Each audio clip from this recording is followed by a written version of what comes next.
I'm joined now by Hamish Friedlander, who's CISO of RUSH. Thank you very much for joining us, Hamish. No problem. Can you just firstly tell us a little bit about RUSH and yourself and your role there? Sure. RUSH is a digital services company here in New Zealand. We work with New Zealand enterprise, some large enterprises all the way down to pretty small organizations, building out their digital systems to solve whatever problem they've got. We tend to be B2C focused, so we work with organizations who want to understand what their customers want and then build webs and app systems that provide that interaction, that digital interaction that 30 years ago would have been face-to-face. So the things we're sort of best known for, we work with Z to do the Z Fueling app, we work with Watercare to do the Watercare app. We're sort of best known for the COVID tracer just because of how many people had to interact with that, but that's a few years ago now, so we don't like to rest on our laurels too much, so we're looking for, try and update the references. But yeah, we work with a lot of large organizations in New Zealand. We're starting to build out our managed services and security portfolios as well, because once we've built something for those organizations, they generally, sometimes they do have capability in-house. They want to, pick it up and run with it once we build it for them. But often they're looking for a partner on the long run to, keep it running and functioning the way it's supposed to be. Fantastic. Thank you very much. You've just been on a panel where I believe this question came up, but what does scaling responsibly actually mean in practice? Yeah, so the panel got off topic pretty quickly, which if anybody's watched, I have a podcast with the founder of RUSH, Human in the Loop. We sometimes refer to it, its second name is ADHD, the podcast, because of how quickly we get off topic. But we talked a lot about AI and the scaling with AI. And so probably the thing that most organizations are going to be running into, in the next year or so, is how do they deploy AI into their business and use that to scale capability in a responsible manner. And that comes down to a lot of different factors, right? So there's one of the things that enables AI is your data, how you are taking your business's data and feeding that into the AI. But a lot of that data, you're the custodian of it as a business, but it's actually your customer's data. And so you need to think about what your data governance practice is, whether you've got the permission, whether explicit or implicit, from your customers to be sharing that data with AI, what those AI systems are doing with it, because some of those AI providers are well-renowned, have very good practice in terms of their own governance and security, and some of them are pretty fly-by-night, and that data is going to end up wherever it feels like going. So a lot of it is like analyzing AI, making sure that it's solving the problems you want. These days, making sure it's cost-effective, because we haven't seen the end of it yet. The cost is still going up, but making sure that the data you're feeding it is being used in an appropriate governed manner. Great. Has AI made your job significantly harder, or has it also given defenders some real advantages? Yeah, so I've recently taken over the CISO seat. Up until about a month ago, I was the head of engineering at RUSH. And our founder, I mentioned Danu, he was wearing the CISO hat as one of the many hats he chooses to wear. But we've seen the amount of cyber attacks go up significantly over the last 6-ish months. It's been really rapid. And we've made the decision that we need someone with that hat on full time to be able to respond to the effort that's now being invested. It's definitely made it busier, right? So I mentioned in the panel, one of the things we've seen is that very small security vulnerabilities that would have been left in systems as effectively harmless a year ago, AI is able to walk a path through a very large number of these vulnerabilities and stitch them together into a much higher impact vulnerability than would otherwise be capable, right? So normal human analysis would sometimes stitch 2 or 3 vulnerabilities together.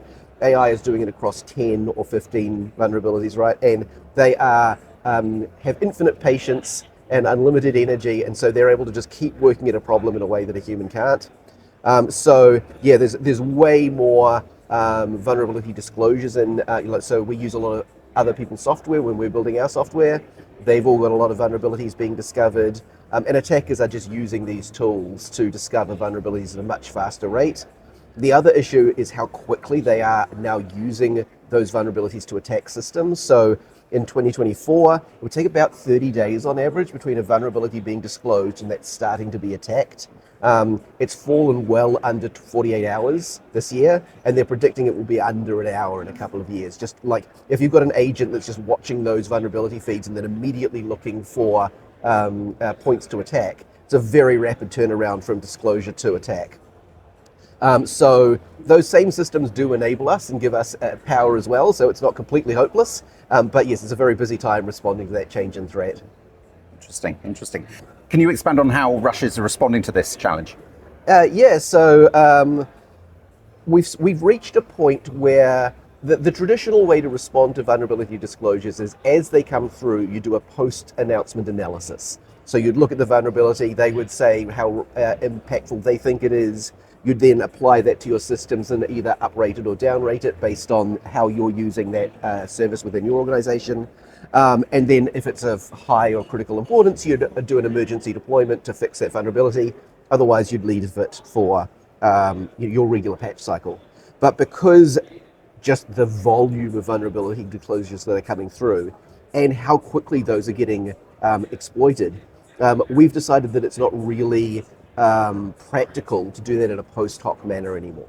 So we're looking to move to doing what it's a made up term, but we've got to get our marketers to come up with a better word, but pre-disclosure resolution.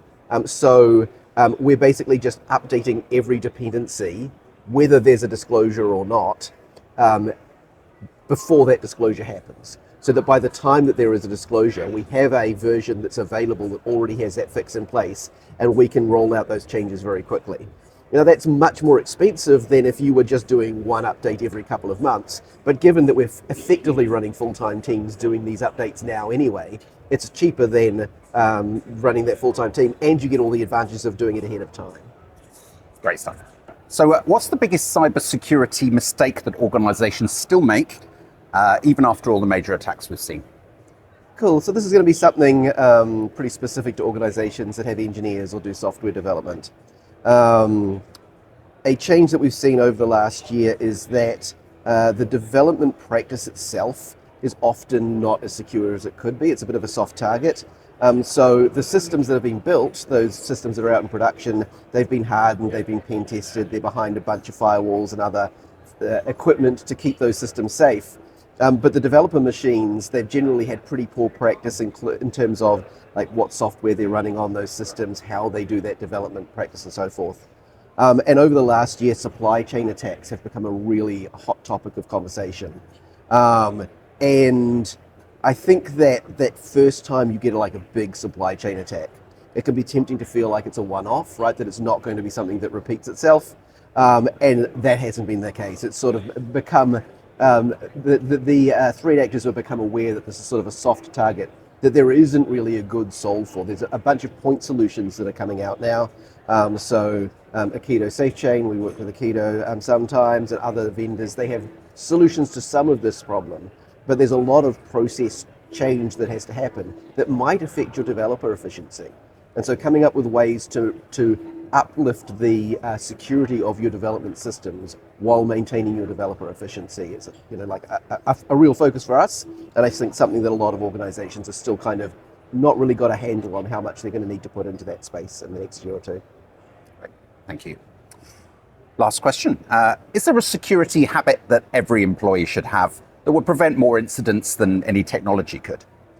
Yeah, I mean, technology is never going to be able to defend against poor practice, right? So we try and put these systems in place, but there's always a balance between how restrictive the systems are and the security they provide, right? Like the safest speed limit is 0. If we just ban everybody from driving cars, then we're not going to have any car accidents.